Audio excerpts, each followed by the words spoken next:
উচ্চ মাধ্যমিক রাষ্ট্রবিজ্ঞান, একাদশ শ্রেণী। মৌলিক অধিকার ও কর্তব্যসমূহ। সংবিধানের 22 নং ধারা। গ্রেফতার ও আটক ব্যক্তির অধিকারসমূহ। নিবর্তনমূলক আটক ব্যবস্থা।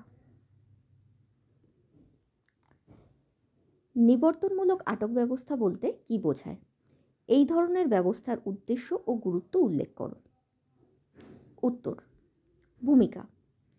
নিবর্তনমূলক আটক ব্যবস্থা ভারতীয় সংবিধানের একটি অনন্য এবং আকর্ষণীয় বিধান। দুর্গাদাস বসুর মতে, যখন কোনো ব্যক্তি অপরাধমূলক কাজে লিপ্ত রয়েছে অথবা ভবিষ্যতে কোনো অপরাধ করতে পারে বলে আশঙ্কা করা সত্ত্বেও সরকার উপযুক্ত সাক্ষ্য প্রমাণের অভাবে তার বিরুদ্ধে আইনগত ব্যবস্থা গ্রহণ করতে পারে না, তখন সেই ব্যক্তিকে ভবিষ্যতে অপরাধমূলক কার্য থেকে বিরত রাখার জন্য সন্দেহবশে বিনা বিচারে গ্রেপ্তার বা আটক করাকে নিবর্তনমূলক আটক বলা হয়। অর্থাৎ যখন সরকারের কাছে এরকম সন্দেহ করার কোনো কারণ আছে যে কোনো একটি ব্যক্তি কোনো রকম অপরাধমূলক কার্যে জড়িত রয়েছে এবং ভবিষ্যতে কোনো বড় মাত্রার অপরাধ করতে পারে, কিন্তু সেই ব্যক্তির বিরুদ্ধে সরকারের হাতে কোনো উপযুক্ত বা এনাফ সাক্ষ্য বা প্রমাণ নেই, সেই পরিস্থিতিতে ওই বড় অপরাধকে আটকানোর জন্য অনেক সময় বিনা ওয়ারেন্টে বা শুধুমাত্র সন্দেহবশে বিনা সাক্ষ্য প্রমাণে সেই ব্যক্তিকে গ্রেপ্তার করা যেতে পারে। এই ব্যবস্থাকে বলা হয় নিবর্তনমূলক আটক ব্যবস্থা। সাধারণ আটকের সঙ্গে নিবর্তনমূলক আটক ব্যবস্থার পার্থক্য। ব্যক্তি স্বাধীনতাকে রাষ্ট্রের হস্তক্ষেপ মুক্ত রাখার জন্য ভারতীয় সংবিধানের 22 নং ধারায় গ্রেফতার ও আটক ব্যক্তির অধিকারসমূহ লিপিবদ্ধ করা রয়েছে। অর্থাৎ সংবিধানের অন্যান্য মৌলিক অধিকারের মতো 22 নং ধারায় কোনো ব্যক্তিকে কিছু মৌলিক অধিকার দেওয়া রয়েছে, সেই ধরনের ব্যক্তিকে যারা রাষ্ট্রীয় কর্তৃপক্ষ কর্তৃক গ্রেফতার এবং আটক হয়েছে, সেই ধরনের ব্যক্তির অধিকারসমূহ 22 নং ধারায় লিপিবদ্ধ করা রয়েছে। এই 22 নং ধারার উদ্দেশ্য হলো ব্যক্তি স্বাধীনতাকে রাষ্ট্রের হস্তক্ষেপ মুক্ত করা, অর্থাৎ রাষ্ট্র যাতে বিনা বিচারে কাউকে আটক না করতে পারে বা রাষ্ট্র যাতে ব্যক্তি স্বাধীনতায় হস্তক্ষেপ না করতে পারে, অথবা রাষ্ট্র যাতে ক্ষমতাসীন দলের সংকীর্ণ স্বার্থ রক্ষার জন্য এবং বিরোধী কণ্ঠস্বর রোধ করার জন্য পুলিশ ব্যবস্থাকে বা গ্রেপ্তারি ব্যবস্থাকে অপব্যবহার না করতে পারে, তার জন্য 22 নং ধারা সংবিধানে সংযোজিত হয়েছে। এই ধারার দুটি অংশ রয়েছে। প্রথম অংশটি 1 নং উপধারা থেকে 3 নং উপধারা পর্যন্ত অংশটি সাধারণ আটক বা শাস্তিমূলক আটক সংক্রান্ত বিষয়াদি, এবং দ্বিতীয় অংশটি অর্থাৎ উপধারা 4 থেকে উপধারা 7 পর্যন্ত নিবর্তনমূলক আটক আইনের বিষয়গুলি সম্পর্কে নির্দেশ দেয়। অর্থাৎ এই ধারা অনুসারে দু রকমের আটক হতে পারে। এক হচ্ছে সাধারণ আটক বা শাস্তিমূলক আটক, মানে কেউ কোনো অপরাধ করলে তাকে শাস্তি দেওয়ার জন্য যে আটক করা হয়। প্রসঙ্গত উল্লেখযোগ্য যে অপরাধ করার পরে এই আটক করা হলেও সবসময় যে অপরাধ প্রমাণিত হওয়ার পরেই আটক হয় তা নয়। অনেক সময় অপরাধের ইনভেস্টিগেশন বা তদন্ত চলাকালীনও এই ধরনের আটক করা যেতে পারে। কোনো একটা অপরাধ হয়েছে, সেই অপরাধের সঙ্গে সংযুক্ত থাকার মতো কোনো ব্যক্তিকে পাওয়া গেছে, যার বিরুদ্ধে অপরাধ করেছে এরকম পুরো প্রমাণ না থাকলেও অপরাধ করতেই পারে সেরকম কিছু প্রমাণ পাওয়া গেছে, সেই পরিস্থিতিতে এই ধরনের শাস্তিমূলক আটক বা সাধারণ আটক করা হয়, যাতে তদন্ত কার্য সুষ্ঠুভাবে সম্পাদিত হয় অথবা যাতে অপরাধী শাস্তি ঠিকমতো পায়। কিন্তু সংবিধানের দ্বিতীয় অংশটি উপরের অংশটির বা প্রথম অংশটির ব্যতিক্রম। সেই অংশে নিবর্তনমূলক আটকের কথা বলা রয়েছে। নিবর্তনমূলক আটক মানে অপরাধ সংগঠিত হওয়ার আগেই, অপরাধ ঘটার আগেই কোনো ব্যক্তি অপরাধ করতে পারে এই সন্দেহে উপযুক্ত সাক্ষ্য প্রমাণ ছাড়াই যদি তাকে গ্রেপ্তার করা হয় শুধু সন্দেহের বশে, তাকে বলা হয় নিবর্তনমূলক আটক। এই দু ধরনের আটকের কথাই 22 নং ধারায় লেখা রয়েছে। শাস্তিমূলক আটক এবং নিবর্তনমূলক আটকের পার্থক্যগুলি হল: 1. শাস্তিমূলক আটক বা সাধারণ আটকের ক্ষেত্রে কোনো অপরাধ সংঘটিত হওয়ার পর সন্দেহভাজন বা দোষী ব্যক্তিকে সেই কাজের শাস্তিস্বরূপ আটক করা হয়। অর্থাৎ অপরাধ ঘটে যাচ্ছে, তারপরে এই আটকটা হয়।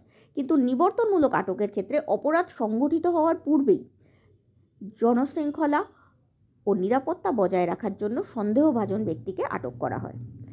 মানে দুক্ষেত্রেই সন্দেহভাজন ব্যক্তিকেও আটক করা যায়, কিন্তু এক ক্ষেত্রে অপরাধ সংঘটিত হওয়ার পর এবং অপর ক্ষেত্রে বা নিবর্তনমূলক আটকের ক্ষেত্রে অপরাধ সংঘটিত হওয়ার পূর্বেই গ্রেপ্তার করা যায়।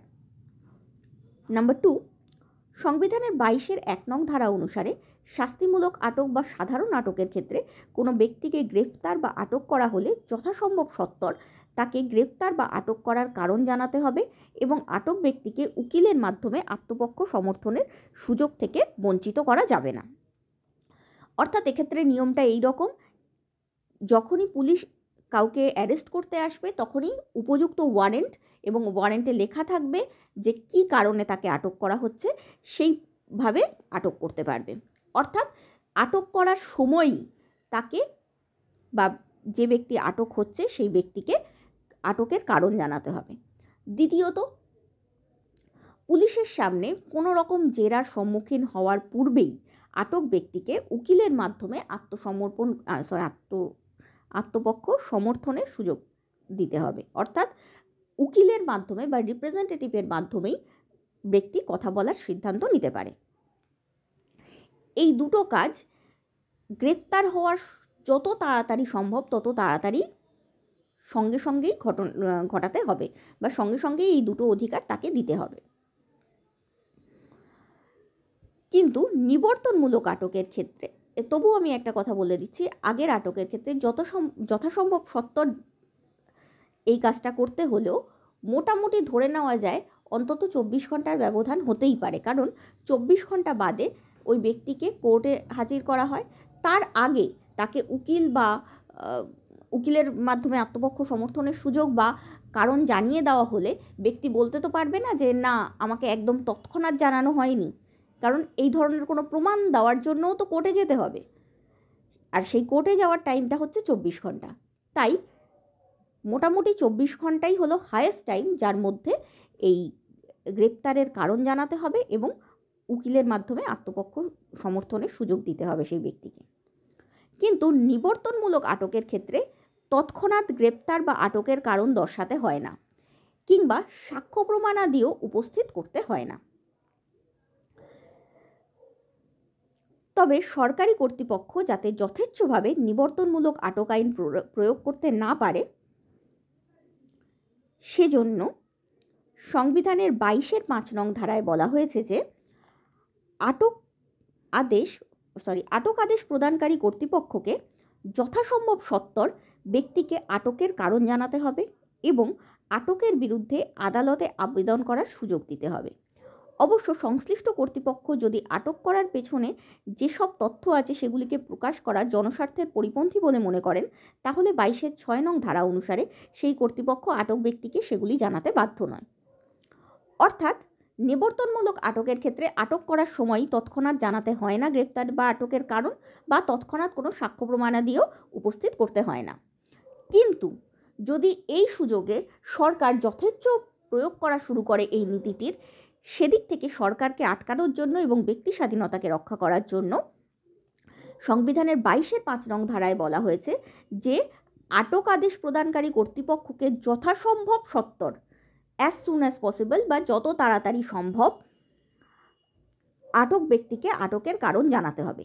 এখানে উল্লেখযোগ্য, যেহেতু নিবর্তনমূলক আটক করা ব্যক্তিকে মিনিমাম 3 মাস কোর্টে হাজির না করে আটক রাখা যায়, তাই যেটা সাধারণ আটকের ক্ষেত্রে 24 ঘন্টার সময় হায়েস্ট বলেছিলাম যে 24 ঘন্টার মধ্যে তাকে জানাতেই হবে, সেটা এক্ষেত্রে হয়ে যাচ্ছে 3 মাসের মধ্যে তাকে জানাতেই হবে।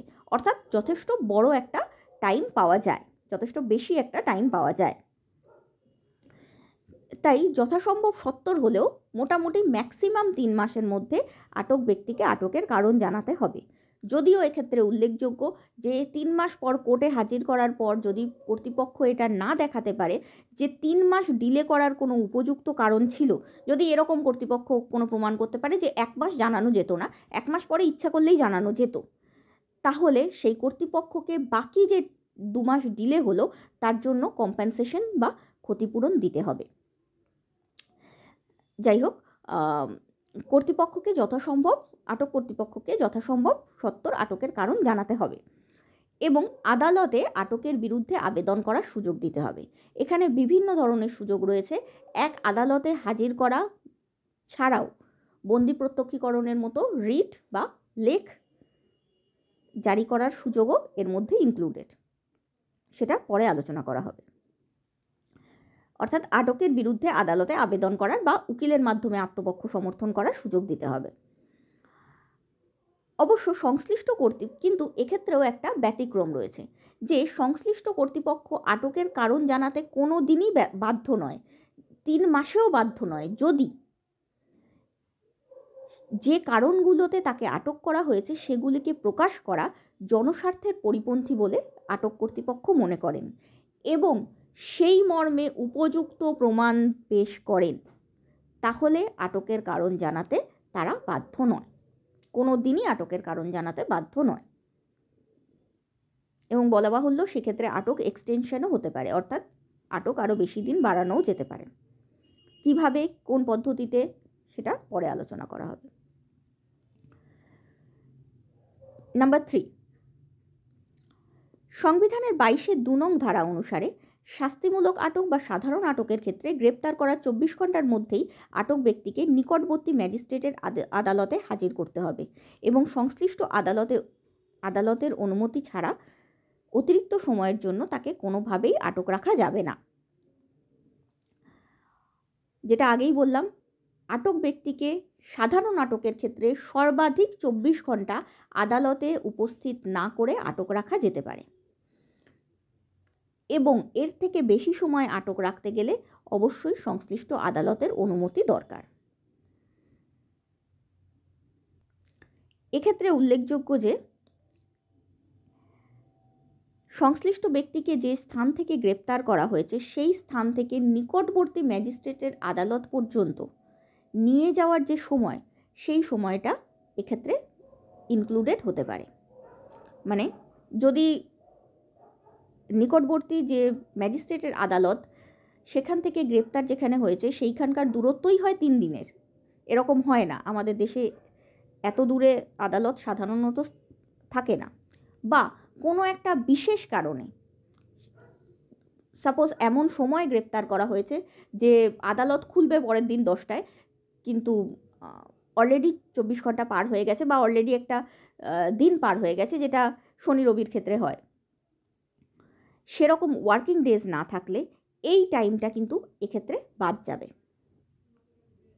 অর্থাৎ সেই ব্যক্তিকে আদালতে পেশ করার জন্য যে মিনিমাম সময়টা লাগে, সেটা রাস্তা সংক্রান্ত হোক বা অন্য কোনো যুক্তিযুক্ত বাধা সংক্রান্ত হোক, সেই সময়টা বাদ দিয়ে 24 ঘন্টার মধ্যে তাকে আদালতে পেশ করতে হয়। অথচ একজন ব্যক্তিকে 3 মাসের জন্য নিবর্তনমূলক হেফাজতে নেওয়া যেতে পারে, মানে যেটা 24 ঘন্টা ছিল সাধারণ আটকের ক্ষেত্রে, সেটা 3 মাস হলো নিবর্তনমূলক আটকের ক্ষেত্রে। সংবিধানের 22-4 নং ধারা উপধারা অনুসারে সংবিধানের 22-4 নং উপধারা অনুসারে নিবর্তনমূলক আটক আইনের মাধ্যমে আটক হওয়া কোনো ব্যক্তিকে বিনা বিচারে 3 মাসের বেশি আটক রাখা যায় না। এই সময়ের বেশি আটক রাখতে গেলে হাইকোর্টের কর্মরত কিংবা অবসরপ্রাপ্ত বিচারপতি অথবা অনুরূপ যোগ্যতা সম্পন্ন একাধিক ব্যক্তিকে নিয়ে গঠিত একটি উপদেষ্টা পর্ষদের অনুমতি প্রয়োজন। তবে কোনো আইনে আটকের সর্বাধিক মেয়াদ কী হবে তা নির্ধারণ করার ক্ষমতা পার্লামেন্টের রয়েছে। অর্থাৎ যেটা আমরা প্রথমেই বললাম, সাধারণ আটকের ক্ষেত্রে 24 ঘন্টা ম্যাক্সিমাম আটক রাখা যেতে পারে আদালতে পেশ না করে, কিন্তু নিবর্তনমূলক আটকের ক্ষেত্রে 3 মাসের সময় রয়েছে, 3 মাসের মধ্যে সর্বাধিক 3 মাস আটক রাখা যেতে পারে আদালতে পেশ না করে। এক্ষেত্রে যদি 3 মাসের বেশি তাকে আটক রাখতে হয় আদালতে পেশ না করে, তাহলে একটা উপদেষ্টা কমিটির অনুমতির প্রয়োজন। এই উপদেষ্টা কমিটির গঠন করতে হবে হাইকোর্টের কর্মরত কিংবা অবসরপ্রাপ্ত বিচারপতি অথবা অনুরূপ যোগ্যতা সম্পন্ন একাধিক ব্যক্তিকে নিয়ে। এই ধরনের উপদেষ্টা পর্ষদ তৈরি করে তারপর সেই পর্ষদের অনুমতি সহকারে ওই ব্যক্তিকে আটক রাখা যেতে পারে। মানে আদালতে না হলেও হাইকোর্টের কর্মরত বা অবসরপ্রাপ্ত বিচারপতি অথবা সমযোগ্যতা সম্পন্ন একাধিক ব্যক্তিকে নিয়ে গঠিত উপদেষ্টা পর্ষদের সামনে সেই ব্যক্তিকে সেই আটক ব্যক্তিকে হাজির করতেই হবে। তবে কোন আইনে বা কোনো আইনে আটকের সর্বাধিক মেয়াদ কী হবে তা নির্ধারণ করার ক্ষমতা পার্লামেন্টের রয়েছে। অর্থাৎ সেই উপদেষ্টা পর্ষদও কোনো আইনের বিরুদ্ধে গিয়ে কাউকে আটক রাখতে পারে না। ধরো কোনো একটা বিশেষ আইনে আটকের সর্বাধিক মেয়াদ হলো 4 মাস, তাহলে উপদেষ্টা পর্ষদ কোনো দিনই 5 মাসের আটক তাকে দিতে পারে না। সর্বাধিক যে মেয়াদ আটকের তার মধ্যে থেকেই ওই উপদেষ্টা পর্ষদকে কাজ করতে হবে বা শাস্তি প্রদান করতে হবে। এই হলো সাধারণ আইন এবং নিবর্তনমূলক আইনের তফাৎ।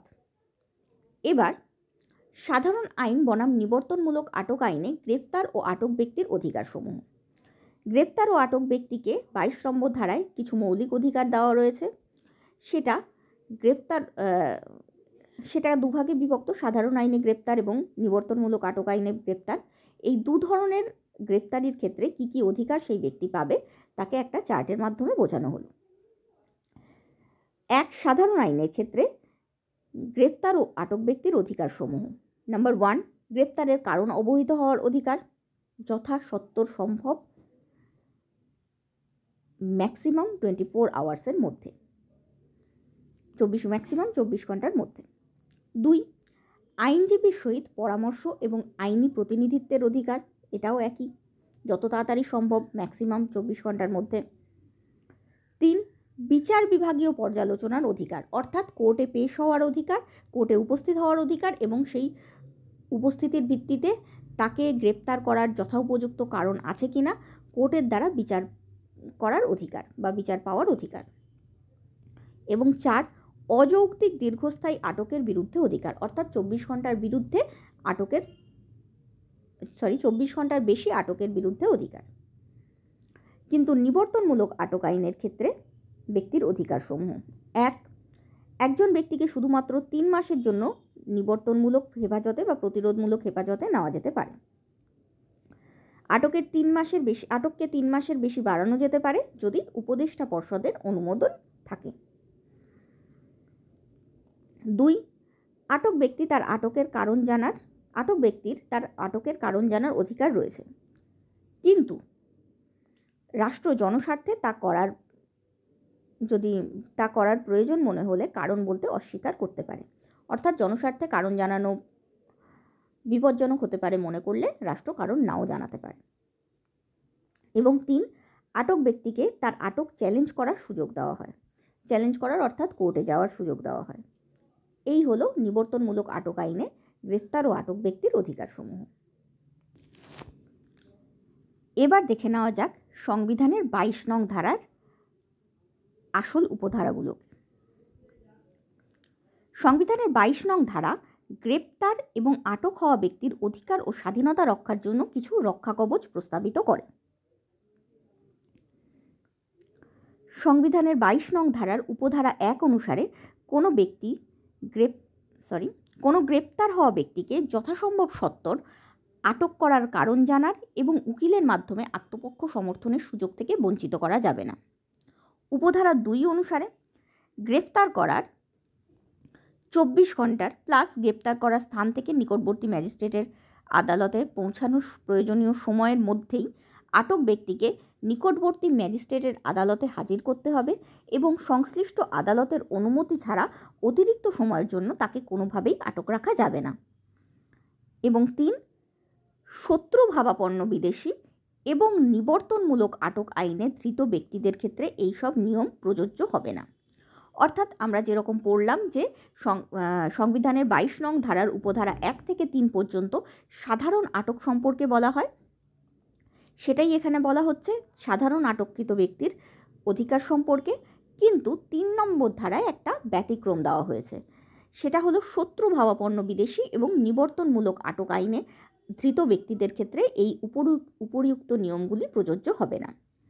শত্রুভাবাপন্ন বিদেশি হলো সেই সময়, মানে তৎকালীন সময়, কোনো রাষ্ট্রকে যদি আমাদের রাষ্ট্র শত্রু রাষ্ট্র বলে ঘোষণা করে, সোজা ভাষায় বলতে গেলে কোনো রাষ্ট্রের সঙ্গে যদি যুদ্ধ চলে, সেই সময় অপর পক্ষের এবং অপর অ্যালায়েন্সের, মানে অপর পক্ষ বা অপর রাষ্ট্রজোটের কোনো বিদেশিকে যদি গ্রেপ্তার করা হয়, তাহলে এই উপরিউক্ত অধিকারগুলো সেই বিদেশি পাবে না। অর্থাৎ তৎকালীন সময় শত্রু বলে ঘোষিত রাষ্ট্রের নাগরিকরা এই অধিকার লব্ধ করতে পারবে না। তাছাড়া বিদেশি এবং নাগরিক উভয়ের ক্ষেত্রেই উপরিউক্ত দুটি অধিকার প্রযোজ্য। এছাড়া হলো নিবর্তনমূলক আটক আইনের ক্ষেত্রে এই অধিকারগুলি প্রযোজ্য নয়। নিবর্তনমূলক আটক আইনের ক্ষেত্রে কী কী অধিকার প্রযোজ্য সেটা উপধারা 4 থেকে উপধারা 7-এর মধ্যে লেখা রয়েছে। উপধারা 4, কোনো নিবর্তনমূলক আটক আইন কোনো ব্যক্তিকে 3 মাসের অতিরিক্ত বিনা বিচারে আটক রাখার অনুমতি দেবে না। এই সময়ের বেশি আটক রাখতে হলে হাইকোর্টের কর্মরত কিংবা অবসরপ্রাপ্ত বিচারপতি অথবা অনুরূপ যোগ্যতা সম্পন্ন একাধিক ব্যক্তিকে নিয়ে গঠিত একটি উপদেষ্টা পর্ষদের এই মেয়াদ উত্তীর্ণ হওয়ার পূর্বেই এই ধরনের আটকের যুক্তিযুক্ত কারণ আছে এই মর্মে রিপোর্ট এবং অনুমতি প্রয়োজন।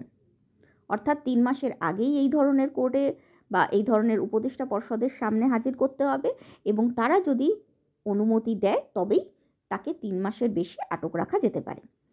তবে কোন আইনে আইনসভা কর্তৃক নির্ধারিত আটকের সর্বাধিক মেয়াদের অতিরিক্ত সময় কাউকে আটকে রাখা যায় না। তবে কোনো আইনে আইনসভা কর্তৃক নির্ধারিত আটকের সর্বাধিক মেয়াদের অতিরিক্ত সময় কাউকে আটকে রাখা যায় না। অর্থাৎ যে আইনের আন্ডারে সেই ব্যক্তিকে আটক করা হয়েছে সেই আইনে আটকের সর্বাধিক পরিমাণ পার্লামেন্ট যা নির্দিষ্ট করে দেবে তার বেশি তাকে ওই আইনের আন্ডারে অ্যাটলিস্ট আটক রাখা যাবে না। এছাড়া আটক ব্যক্তিকে আইনসভা কর্তৃক প্রণীত কোনো আইন অনুসারেই আটক করতে হবে। বিনা আইনে উপযুক্ত গ্রাউন্ডস না দেখাতে পারে, কিন্তু উপযুক্ত আইন না দেখিয়ে কাউকে আটক করা যেতে পারে না। উপধারা 5, আটক আদেশ প্রদানকারী কর্তৃপক্ষকে যথাসম্ভব সত্বর নিবর্তনমূলক আইনে আটক ব্যক্তির আটকের কারণ জানাতে হবে। নিবর্তনমূলক আইনে আটক ব্যক্তিকে আটকের কারণ জানাতে হবে এবং আটকের বিরুদ্ধে আদালতে আবেদন করার সুযোগ দিতে হবে। যেটা বললাম 3 মাসের মধ্যে অবশ্যই এটা করতে হবে, যথাসম্ভব সত্বর।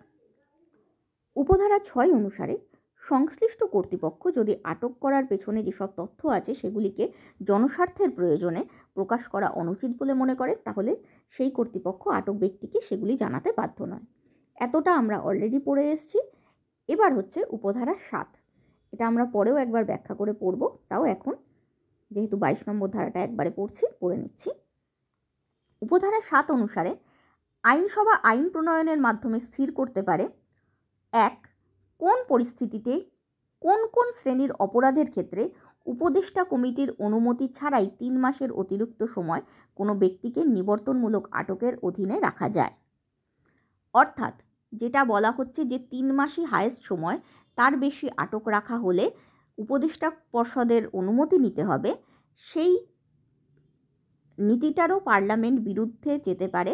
কারণ পার্লামেন্ট কোনো আইন প্রণয়ন করে কিছু অপরাধের শ্রেণীকে তালিকাভুক্ত করতে পারে, সেই ধরনের শ্রেণীর অপরাধের ক্ষেত্রে উপদেষ্টা কমিটির অনুমতি ছাড়াই কোনো আটক ব্যক্তিকে 3 মাসের অতিরিক্ত সময় আটক রাখা যেতে পারে। এই ধরনের কোন পরিস্থিতিতে বা কোন শ্রেণীর অপরাধের ক্ষেত্রে এটা করা যেতে পারে তা আইনসভা আইন প্রণয়নের মাধ্যমে স্থির করতে পারে। অর্থাৎ এক্ষেত্রে একচ্ছত্র অধিকারী হলো আইনসভা।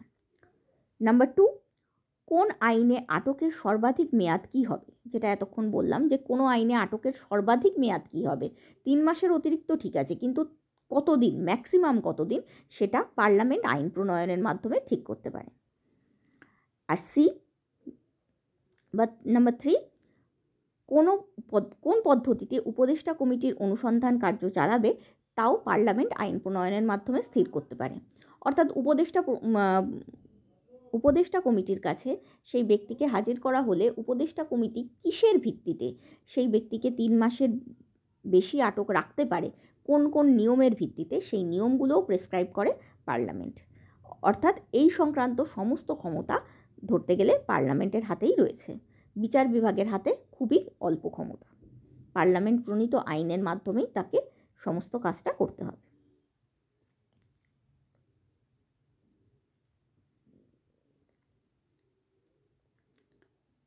একই সঙ্গে এটাই পড়ে নেওয়া যাক যে নিবর্তনমূলক আটকের ক্ষেত্রে পার্লামেন্টের ভূমিকা।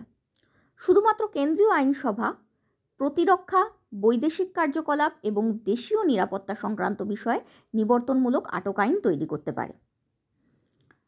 কেন্দ্রীয় আইনসভা এবং রাজ্য আইনসভাগুলি রাজ্যের নিরাপত্তা, জনশৃঙ্খলা রক্ষা, অত্যাবশ্যক দ্রব্য সামগ্রীর সরবরাহ অক্ষুণ্ণ রাখা প্রভৃতির সঙ্গে সম্পর্কিত বিষয়ে নিবর্তনমূলক আটক আইন প্রণয়ন করতে পারে। সংবিধানের 22-7 নং ধারা অনুসারে কেন্দ্রীয় আইনসভা আইন প্রণয়নের মাধ্যমে স্থির করতে পারে কোন পরিস্থিতিতে এবং কোন কোন শ্রেণীর অপরাধের ক্ষেত্রে উপদেষ্টা কমিটির অনুমতি ছাড়াই 3 মাসের অতিরিক্ত সময় কোনো ব্যক্তিকে নিবর্তনমূলক আটকের বা আটক আইনের অধীনে রাখা যায়।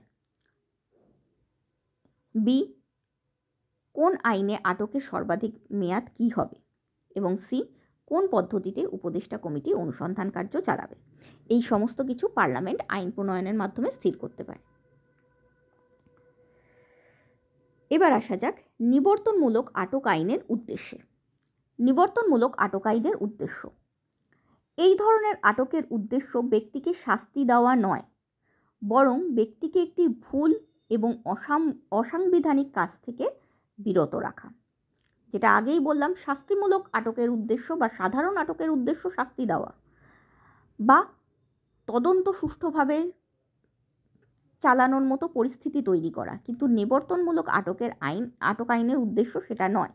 নিবর্তনমূলক আটকের উদ্দেশ্য হলো কোনো ব্যক্তিকে একটি ভুল বা অসাংবিধানিক কাজ থেকে বিরত রাখা এবং সেই ধরনের ভুল বা অসাংবিধানিক কাজের প্রভাব থেকে সমাজকে মুক্ত রাখা। ফিনল্যান্ড মতে এটি শাস্তিমূলক নয়, বরং একটি সতর্কতামূলক ব্যবস্থা।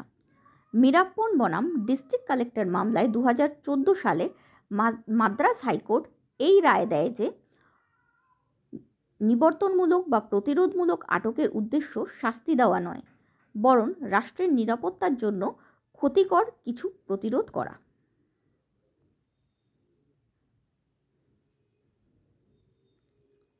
অর্থাৎ রাষ্ট্রের নিরাপত্তা রক্ষা করাটাই এই আইনের উদ্দেশ্য।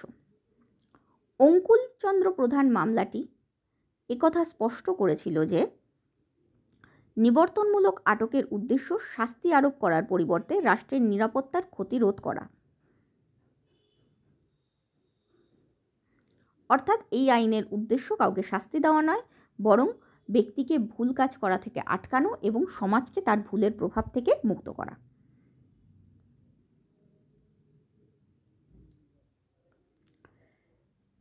নিবর্তনমূলক আটকের ক্ষেত্রে আদালতের ভূমিকা। নিবর্তনমূলক আটক আইনের দ্বারা কোনো ব্যক্তিকে আটক করা হলে সেই ব্যক্তি সংবিধানের 32 ও 226 নং ধারায় বর্ণিত বন্দি প্রত্যক্ষীকরণের দাবিতে যথাক্রমে সুপ্রিম কোর্ট ও হাইকোর্টের কাছে আবেদন করতে পারে। সেক্ষেত্রে আদালত নিম্নলিখিত বিষয়গুলি বিচার বিবেচনা করে দেখতে পারে। অর্থাৎ নিবর্তনমূলক আটক আইনে কোনো ব্যক্তিকে আটক করা হলে সে আদালতের কাছে অ্যাপ্লাই করতে পারে, যাতে আদালত যথাসত্বর সম্ভব বা যত তাড়াতাড়ি সম্ভব বা তৎক্ষণাৎ সেই ব্যক্তিকে কোর্টে হাজির করা হোক, এই মর্মে আদালত রায় জারি করতে পারে। আর এই মর্মে রায় জারি করার জন্য সেই ব্যক্তি আদালতে অ্যাপিল করতে পারে। সেক্ষেত্রে আদালত নিম্নলিখিত বিষয়গুলি বিচার বিবেচনা করে দেখতে পারে। 1, যে আইন অনুসারে আটক করার নির্দেশ প্রদান করা হচ্ছে সেই আইনের বৈধতা। অর্থাৎ বৈধ আইন অনুসারে ব্যক্তিকে আটক করা হয়েছে কিনা। 2, আইন কর্তৃক নির্ধারিত পদ্ধতি অনুসারে আটক করা হয়েছে কিনা। 3, আটককারী কর্তৃপক্ষ কোনো ব্যক্তিকে আটক করার জন্য যেসব কারণ প্রদর্শন করছে সেগুলি যথাযথ ও স্পষ্ট কিনা। 4, যুক্তিসঙ্গত সময়ের মধ্যে আটককারী কর্তৃপক্ষ আটক ব্যক্তিকে প্রাথমিক বা অনুরূপক কারণ দেখিয়েছে কিনা। 5, আটককারী কর্তৃপক্ষের আটক করার প্রকৃত ক্ষমতা আছে কিনা। প্রভৃতি বিষয়গুলি বা উপরিউক্ত বিষয়গুলি বিবেচনা করে আদালত সন্তুষ্ট হতে না পারলে আটক ব্যক্তিকে মুক্তি দেওয়ার নির্দেশ দিতে পারে। অর্থাৎ সঠিক আইন অনুসারে ওই ব্যক্তিকে আটক করা হয়েছে কিনা, সঠিক কর্তৃপক্ষ যার ক্ষমতা আছে সে ওই ব্যক্তিকে আটক করেছে কিনা, প্রসিডিওরাল কোনো ফল্ট বা আইন নির্ধারিত পদ্ধতি অনুসারে ব্যক্তিকে আটক করা হয়েছে কিনা, প্রসিডিওরাল কোনো ফল্ট আছে কিনা, এই ধরনের বিষয়গুলো বা মোটামুটি সব কারণ তো দেখাতে তারা বাধ্য নয় 22(6) ধারা অনুসারে, কিন্তু যে কারণগুলো মোটামুটি দেখাচ্ছে সেগুলো একটু হলেও যুক্তিসঙ্গত কিনা এই প্রত্যেকটা বিষয় বিবেচনা করে আদালত সেই ব্যক্তিকে মুক্তির নির্দেশ দিতেও পারে। এক্ষেত্রে আদালতের একটা সীমাবদ্ধতা আছে যেটা আমরা পরে আলোচনা করব, এখন এই বিষয়টা ধরলাম না, সমালোচনার ক্ষেত্রে আলোচনা করে ফেলব। আপাতত আদালতের এইগুলো হলো অধিকার বা ক্ষমতা। পরের পয়েন্ট, নিবর্তনমূলক আটক আইনের সীমাবদ্ধতা। আমনা বেগম মামলায় সুপ্রিম কোর্ট বলেছে যে নিবর্তনমূলক আটক ব্যবস্থা জরুরি পরিস্থিতিতে একটি ব্যতিক্রমী ব্যবস্থা, এটির নিয়মিত ব্যবহার করা উচিত নয়। অর্থাৎ এর যথেচ্ছ প্রয়োগ করা উচিত নয়, এটাকে ব্যতিক্রমী ব্যবস্থা হিসেবে এর স্বল্প প্রয়োগই কাম্য। 2022 সালের জুলাই মাসে তেলেঙ্গানায় একটি চেন ছিনতাইকারীর জন্য জারি করা নিবর্তনমূলক আটক আদেশকে কেন্দ্র করে আদালত পর্যবেক্ষণ করে যে রাজ্যকে দেওয়া এই ক্ষমতাগুলি ব্যতিক্রমী এবং যেহেতু তারা একজন ব্যক্তির স্বাধীনতাকে প্রভাবিত করে তাই সরকারের উচিত এগুলোর অল্প ব্যবহার করা। অর্থাৎ সাধারণ কেসের ক্ষেত্রে এই নিবর্তনমূলক আটক আইনের ব্যবহার করা যায় না। কোনো বড় নিরাপত্তা সংক্রান্ত বিপজ্জনক পরিস্থিতি তৈরি হচ্ছে, এটার ক্ষেত্রেই শুধুমাত্র এই নিবর্তনমূলক আটক আইনের ব্যবহার করা যেতে পারে। আদালত আরও উল্লেখ করেছে যে এই ক্ষমতাগুলি সাধারণ আইন শৃঙ্খলার সমস্যা নিয়ন্ত্রণের ক্ষেত্রে ব্যবহার করা উচিত নয়। সুপ্রিম কোর্ট স্পষ্ট বলেছে যে একজন ব্যক্তির কার্যকলাপকে জনশৃঙ্খলা রক্ষার জন্য প্রতিকূলভাবে কাজ করার অভিব্যক্তির মধ্যে আনতে হলে কার্যকলাপগুলি অবশ্যই এমন প্রকৃতির হতে হবে যা সাধারণ আইনের দ্বারা মোকাবিলা করা এবং হতে হবে যে সাধারণ আইনের দ্বারা তাদের মোকাবিলা করা এবং সমাজকে প্রভাবিত করে এরকম নাশকতা প্রতিরোধ করা সম্ভব নয়। অর্থাৎ এই আইনের অন্তর্ভুক্ত হতে গেলে বা এই আইনের আন্ডারে কাউকে গ্রেপ্তার করতে গেলে অবশ্যই সেই ব্যক্তির কার্যকলাপ এমন প্রকৃতির হতে হবে যেগুলি সাধারণ আইনের দ্বারা মোকাবিলা করা সম্ভব না বা যেগুলির প্রভাব সমাজকে বড়ভাবে প্রভাবিত করে। অর্থাৎ নিবর্তনমূলক আটক আইনের সীমাবদ্ধতা হলো যে নিবর্তনমূলক আটক আইনকে ছোটোখাটো ক্ষেত্রে ব্যবহার করা যায় না, এটি একটি ব্যতিক্রমী প্রক্রিয়া এবং এর স্বল্প ব্যবহারই কাম্য। নিবর্তনমূলক আটক আইনসমূহ। বর্তমানে ভারতে বিভিন্ন নিবর্তনমূলক আটক আইনের উপস্থিতি লক্ষ্য করা যায়, যেমন কাফে পোসা বা conservation of foreign exchange and prevention of smuggling activities act 1974, NSA বা ন্যাশনাল সিকিউরিটি অ্যাক্ট 1980, এসমা বা এসেন্সিয়াল সার্ভিসেস মেনটেন্যান্স অ্যাক্ট 1981, ইউএপিএএ বা unlawful activities prevention amendment act 2008।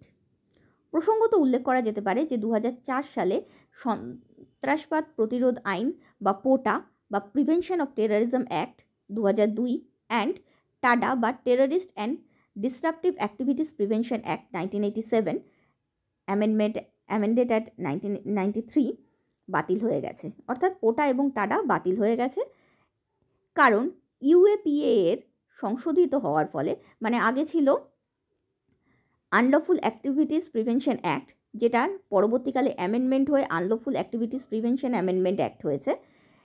এই আইনের সংশোধন হওয়ার ফলে ধারণা করা হচ্ছে যে সন্ত্রাসবাদকে এই আইনের মাধ্যমেই মোকাবিলা করা সম্ভব। তাই ওই উপযুক্ত আইন দুটোকে বিলুপ্ত করা হয়েছে এবং এদের প্রয়োজন নেই বলে ধারণা করা হয়েছে। এবার আসছি নিবর্তনমূলক আটক ব্যবস্থার সমালোচনায়। এই ব্যবস্থা গণতন্ত্রের পরিপন্থী। বিশ্বের অন্য কোনো গণতান্ত্রিক দেশ ভারতের মতো সংবিধানের অবিচ্ছেদ্য অংশরূপে নিবর্তনমূলক আটক ব্যবস্থাকে প্রতিষ্ঠিত করেনি। অনেকের মতে এইরূপ আটক আইন ভারতের গণতন্ত্রের মূলে কুঠারাঘাত করেছে। বিচারপতি পতঞ্জলি শাস্ত্রী নিবর্তনমূলক আটক ব্যবস্থাকে সংবিধানের অশুভ বৈশিষ্ট্য, ব্যক্তি স্বাধীনতার ওপর প্রচণ্ড আক্রমণ বা sinister looking feature, a serious invention of personal liberty প্রভৃতি বলে সমালোচনা করেছেন। গোপালন বনাম মাদ্রাজ রাজ্য মামলায় 1950 সালে সুপ্রিম কোর্টের বিচারপতি মহাজনের মতে নিবর্তনমূলক আটক আইনসমূহ গণতান্ত্রিক সংবিধানগুলির বিরোধী এবং বিশ্বের অন্য কোনো দেশে এগুলির অস্তিত্ব চোখে পড়ে না। অর্থাৎ এর প্রথম সমালোচনা হলো এই আইন ব্যবস্থা গণতন্ত্রের পরিপন্থী এবং ব্যক্তি স্বাধীনতার হন্তারক। নাম্বার 2, অপব্যবহারের আশঙ্কা করা হয় যে সরকার মাঝে মাঝে সংকীর্ণ স্বার্থসিদ্ধির জন্য এই সকল আইনের অপব্যবহার করে নির্বিচারে আটক করে বিরোধী কণ্ঠস্বর রোধ করার চেষ্টা করতে পারে। বাকস্বাধীনতার মতো মৌলিক অধিকার খর্ব করার ক্ষেত্রে এই আইনের অপব্যবহার হতে পারে। বেআইনি কার্যকলাপ প্রতিরোধ আইনের মতো বেশ কয়েকটি আইন রয়েছে যেগুলি নিবর্তনমূলক আটকের অপব্যবহারের সম্ভাবনাকে বাড়িয়ে তুলেছে। অর্থাৎ সরকার নিজের স্বার্থসিদ্ধির জন্য এবং বিরোধী কণ্ঠস্বর রোধ করার জন্য, বাকস্বাধীনতার মতো মৌলিক অধিকার খর্ব করার জন্য এই আইনটার অপব্যবহার করতে পারে। বেআইনি কার্যকলাপ প্রতিরোধ আইন 1967-তে এরকম কিছু ফাঁকফোকর আছে যেগুলিকে কাজে লাগিয়ে সরকার ব্যক্তি স্বাধীনতায় হস্তক্ষেপ করতে পারে বা বিরোধী কণ্ঠস্বর রোধ করতে পারে। নাম্বার 3, বিচার বিভাগের সীমাবদ্ধতা। বিচার বিভাগের ক্ষমতার কথা যখন আমি বলছিলাম তখন এই সীমাবদ্ধতার কথাটাই বলছিলাম যে পরে আলোচনা করব। শিবানলাল বনাম উত্তরপ্রদেশ রাজ্য মামলায় 1954 সালে এবং ক্ষুদিরাম বনাম পশ্চিমবঙ্গ রাজ্য মামলায় 1975 সালে সুপ্রিম কোর্ট এই রায় দেয় যে বিচার বিভাগ শুধুমাত্র আইন কর্তৃক নির্ধারিত পদ্ধতি অনুসারে আটক করা হয়েছে কিনা তার খুঁটিনাটি বিবেচনা করে দেখতে পারে, কিন্তু আটকের কারণে যৌক্তিকতা বিচারের অধিকার আদালতের নেই। বিচার বিভাগের এই সীমাবদ্ধ ক্ষমতা আইনের অপব্যবহারের সুযোগ তৈরি করে।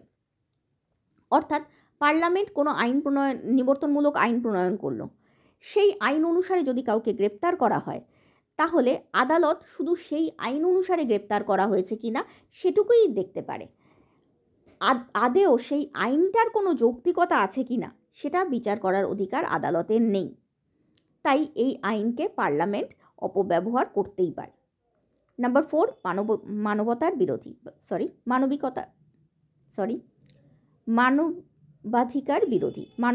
বিরোধী।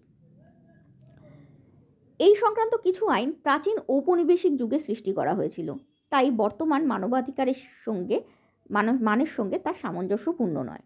প্রসঙ্গত উল্লেখযোগ্য যে প্রথম বিশ্বযুদ্ধ এবং দ্বিতীয় বিশ্বযুদ্ধের সময় প্রথম ইংরেজরা ভারতে এই আইনের প্রণয়ন করেন, এই বিনা বিচারে আটক আইনের।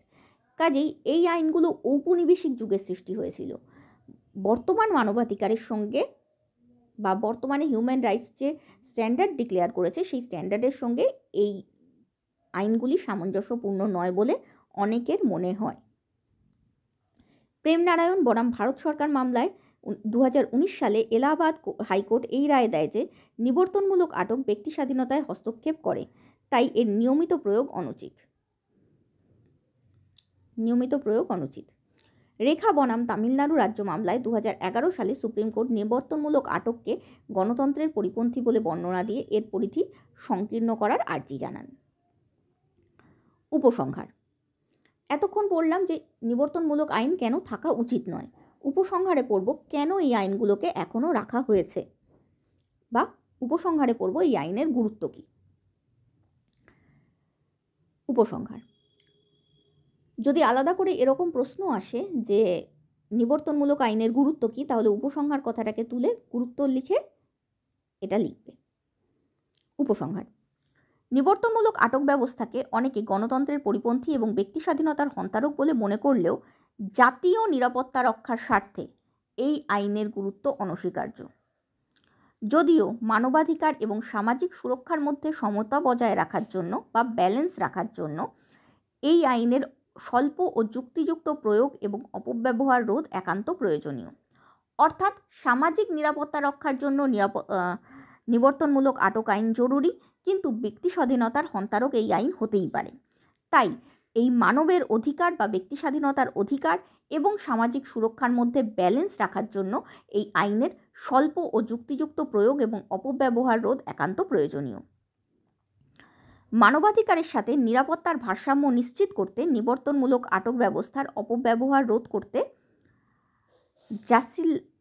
জাসিলা সাজি বনাম ইউনিয়ন অফ ইন্ডিয়া মামলায় 2024 সালে সুপ্রিম কোর্ট নিবর্তনমূলক আটক আইনের নতুন মান বা নতুন স্ট্যান্ডার্ড স্থাপন করেছে। অর্থাৎ এই দুটোর মধ্যে ব্যালেন্স রাখার জন্য সুপ্রিম কোর্ট কিছু আদেশ জারি করেছে, যাতে সরকার এই আইনের অপব্যবহার করে অযথা ব্যক্তি স্বাধীনতায় হস্তক্ষেপ করতে না পারে। এটা হলো নিবর্তনমূলক আটক সংক্রান্ত প্রশ্ন। এই রকমই আরেকটা প্রশ্নও আসতে পারে। প্রশ্নটা হলো, ভারতীয় সংবিধানের 22 নং ধারায় বর্ণিত গ্রেফতার ও আটক ব্যক্তির অধিকারসমূহ আলোচনা করো। সেক্ষেত্রেও উত্তর সম্পূর্ণ এক হবে, শুধুমাত্র ভূমিকা লিখে, যেমন নিবর্তনমূলক আইনের সংজ্ঞা দেওয়া হয়েছে এখানে, সেক্ষেত্রে ভূমিকা লিখে এই পোর্শনটা না লিখে ভূমিকার পর সাধারণ আটকের সঙ্গে নিবর্তনমূলক আটকের পার্থক্যের কথাটা লিখতে হবে।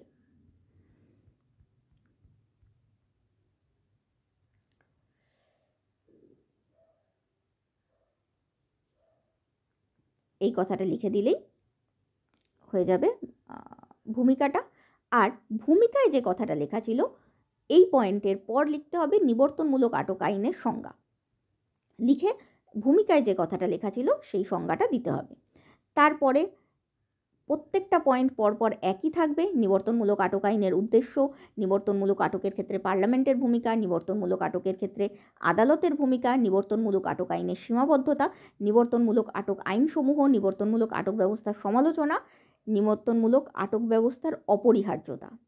অর্থাৎ প্রত্যেকটা পয়েন্ট সেম লিখে উপসংহারের জায়গায় আবার নিবর্তনমূলক আটক আইনের অপরিহার্যতা পয়েন্ট দিয়ে এই উপসংহারটাকেই লিখতে হবে। এরপর আসছে আলাদা একটা উপসংহার দিতে হবে এই প্রশ্নের ক্ষেত্রে, সেটা করে দিচ্ছি। উপসংহার: সংবিধানের 22 নং ধারা রাষ্ট্র কর্তৃক গ্রেপ্তার ও আটকের বিরুদ্ধে ব্যক্তিকে কিছু পদ্ধতিগত সুরক্ষা প্রদান করে। এই সুরক্ষা নাগরিক ও অনাগরিক উভয় ব্যক্তির ক্ষেত্রেই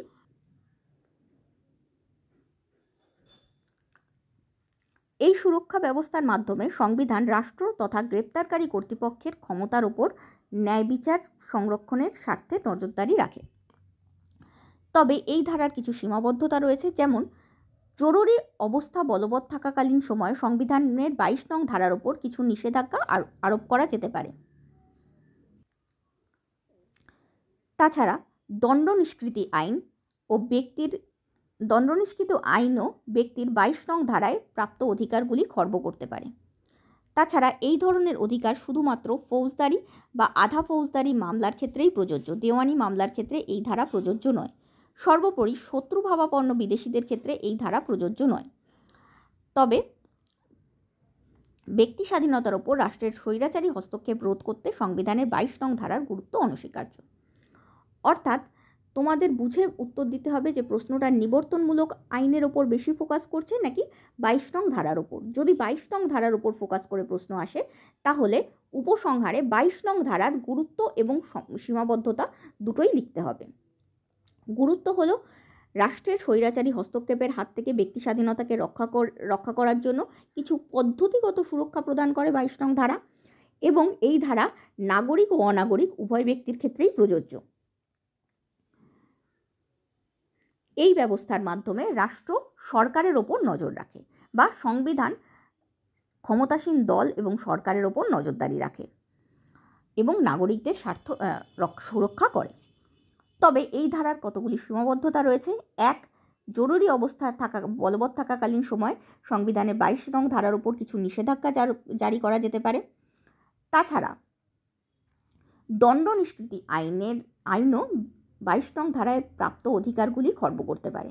দণ্ড নিষ্কৃতি আইন হলো সেই আইন যা সরকারি আধিকারিকদের বা সরকারি কর্মচারীদের কোনো পরিস্থিতি নিয়ন্ত্রণ করার জন্য নেওয়া বেআইনি পদক্ষেপগুলোকে আইনের মাধ্যমে ভ্যালিড বা বৈধ ঘোষণা করতে পারে। এই সম্পর্কে অন্য ভিডিও আসবে, তখন আরও ডিটেলসে এটা নিয়ে আলোচনা করব। সোজা কথায়, কেউ যদি অনধিকার অন্য কারোর ওপর কোনো শাস্তি চাপিয়ে দেয় বা অবৈধভাবে কাউকে আটক করে কিন্তু তার জনস্বার্থে করে, তাহলে পরবর্তীকালে পার্লামেন্ট তার এই কাজটাকে ভ্যালিড করে দিতে পারে। এই আইনের অধীনেও 22 নং ধারায় প্রাপ্ত অধিকারগুলি খর্ব করা যেতে পারে। তাছাড়া এই ধরনের অধিকারগুলি শুধুমাত্র ফৌজদারি বা আধা ফৌজদারি মামলার ক্ষেত্রে প্রযোজ্য, দেওয়ানি মামলার ক্ষেত্রে প্রযোজ্য নয়। এছাড়া শত্রুভাবাপন্ন বিদেশিদের ক্ষেত্রেও এই ধারা প্রযোজ্য নয়। এগুলি হলো এই ধারার সীমাবদ্ধতা। তবে ব্যক্তি স্বাধীনতার উপর রাষ্ট্রের স্বৈরাচারী হস্তক্ষেপ রোধ করতে সংবিধানের 22 নং ধারার গুরুত্ব অনস্বীকার্য।